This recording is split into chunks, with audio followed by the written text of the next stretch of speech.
Hey, good morning, good afternoon, good evening, depending on where and when you're listening to this. This is Coffee with Kevin. Yes, and I'm Kevin, and of course, this is my coffee. And today I've got grateful again. I can be using this every day, and I should be grateful every day. Mm-mm-mm. Yes, yes. Today is the 29th of August. We're almost into September. We're going to Labor Day this weekend, and it's a wonderful, wonderful time. But time is flying by so fast. I've been here in Florida for 2 months. And yes, within hours, within less than 24 hours from now, we're going to get hit with Hurricane Idalia. Okay, that's where I'm on. I'm on the West Coast, a little north of Tampa, and it's going to be coming to shore. And everybody's calling me from up north. Everybody's asking me, it's like, oh man, are you safe? Do you have to evacuate? You have to hear. The one thing I don't like to do is I don't like to go into peril, right? I'm going to be cautious. We're going to be cautious. We're not in an evacuation zone. We're far enough in the coast where the storm surge isn't going to impact us. And we're not in an evacuation zone. We're getting ready. I think we have the possibility of getting flooded, although from in my area, we have all sorts of ditches and things like that to take care of that. So I think it has to get pretty intense for that. But that's a possibility. And also we're going to get rain. I mean, we're going to get some winds. We're not going to get the high winds of close enough to the shore. But we could lose power. Things could change in the last minute. We have to evacuate. I'm ready for that. I'm okay with that, but I'm not going to let nerves take me over, because you let nerves take you over. You let fear take you over, and then you can't do things with a clear mind. I've been saying this for years. And I say to my clients, I said, when they have fear, when they have anger, when they have deep depression, whatever it is, I say to them, would you rather be in that state? Because often anger, when we have anger, we think we deserve to have anger towards something or someone. We deserve it. We should have it. Or when we have fear, we need to have that fear, and the intense fear, usually phobia or something like that. We need to have that fear to protect us. And I say, can you act rationally with that filter on you, or can you act more rationally if that is gone and you can think logically? Of course, thinking logically is the rational thing. So I don't like to be in fear. I don't want to be in fear. And as soon as I feel it coming on, where I need that rational thinking, I'll get rid of it. So I can then think rationally. A while ago, it's the very first time I heard this. I had someone I was working with, and he used this term, catastrophize. I thought he made it up. He would catastrophize things, and I thought maybe he found it. But I've heard it more and more often as of the past couple of years. And it's when somebody actually feels so, the negativity comes on so much that they see worst case scenarios all over the place. And I can see a worst case scenario. I can see a bunch of worst case scenarios if I were in that mode. If I were in that mode right now, I could be taking, packing up the house. We're not an evacuation center, so the government's saying, okay, you don't need to leave. But I could be packing up the house and just scooting out of here. Well, where do I go? I can go southeast because for all intents, it looks like the hurricane's not going to go that way. But then they say, hey, we're tracking the center and it couldn't go any way. It could go way off course than what we think it's going to do. So that could happen.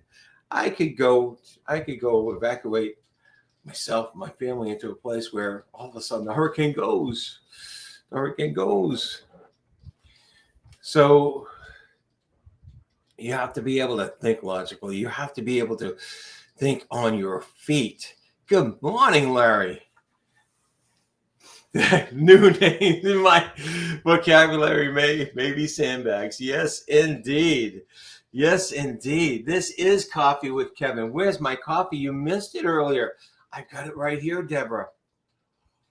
And it is good. I do hope that you are sharing either a hot cup of coffee, tea, or whatever preferred drink, whether it's water, a juice, a smoothie, whatever drink you have. I hope you're sharing some with me.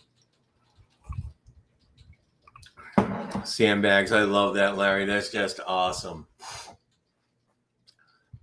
But I want to be in a state where I can think logically. I want to be in a state where I can evaluate before I evacuate.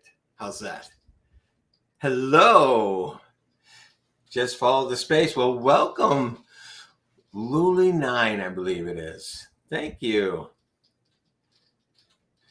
And thank you. Yes, everybody's calling me. Everybody's talking to me about the hurricane. Just newly moved down here. We're close to the coast. We're not on the coast.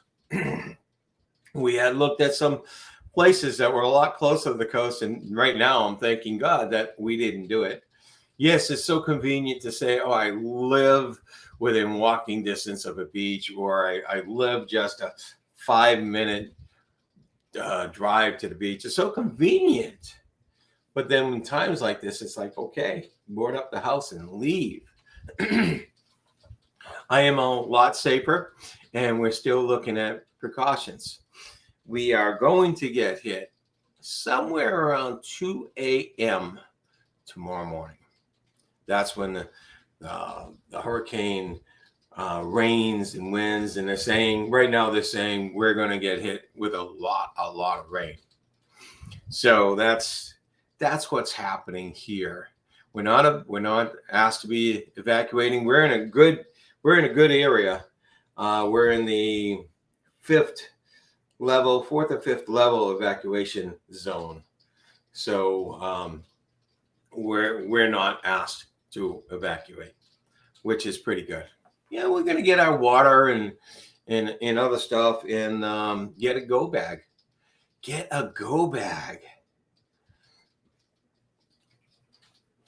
I always hear about this, when you got the spy movies and they got a go bag just in case they have to go like that. Well, if you're in the coastal areas and you're in the tropical areas where there's a lot of hurricanes, you get a go bag. Your go bag is going to have the water. It's going to have you're going to have some cash. You're going to have some food.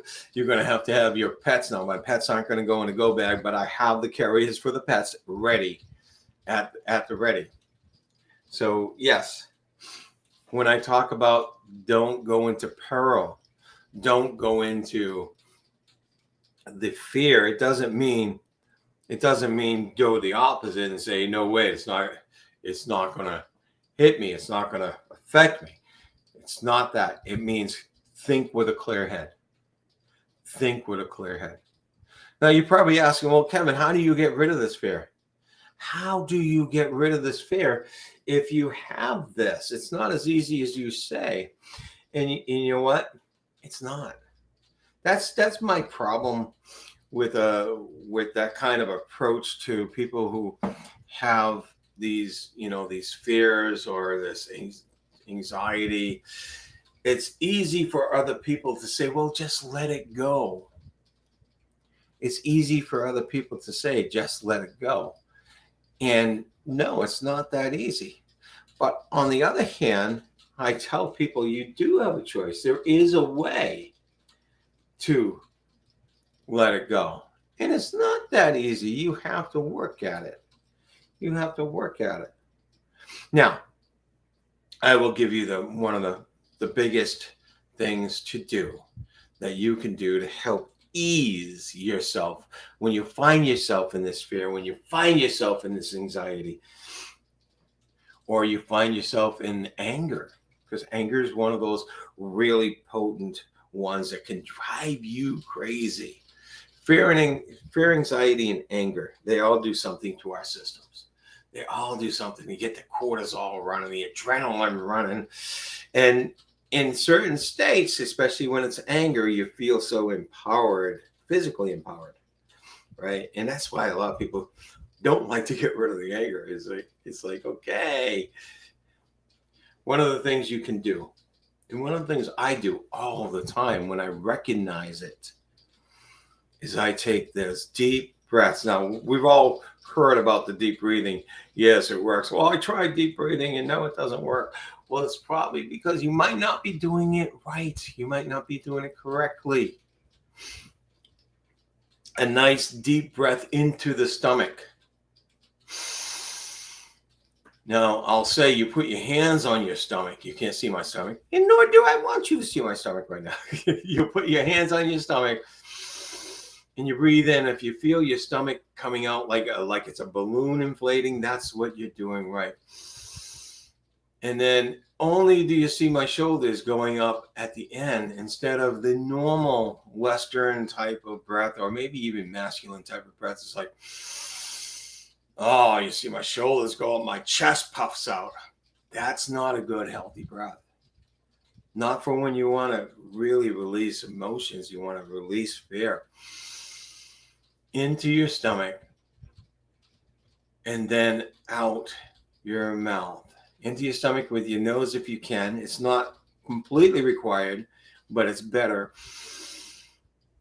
And then out your mouth. A longer exhale. Into your stomach, nice and slow, and then exhale even slower. When you can do that, you're doing a couple of things that are really good for you. In the moment, for anger, for fear, whatever it is, you're slowing your heart rate, because usually when we're in anger or when we're in anxiety, our heart's going boom, boom, boom, boom, boom, boom, boom, boom, boom, boom, boom, boom. After a while, you're slowing your heart rate. And how you do that really is there's a nerve called the vagus nerve. It's not Vegas like in Vegas, the city in the desert. No. It's the vagus nerve, which actually has a really serious job. It's slowing your heart rate and decreasing your blood pressure. So just then and there, only, and sometimes only with 4 breaths, all of a sudden we see the difference. But I recommend do it for a minute. And then our heart slows down, our blood pressure decreases, and we can start to think clearly. It's such a really important thing to do. I used to teach, and I still do teach. I say, okay, when you feel whatever it is coming on, stop, pause, breathe. So you stop whatever you're doing in the moment. Whatever you're doing, whether it's running around, chasing around, trying to, go crazy, stop, pause, breathe. And all of a sudden you feel yourself. And that's when the sanity comes back in. That's when the monkey brain or the mind chatter slows down.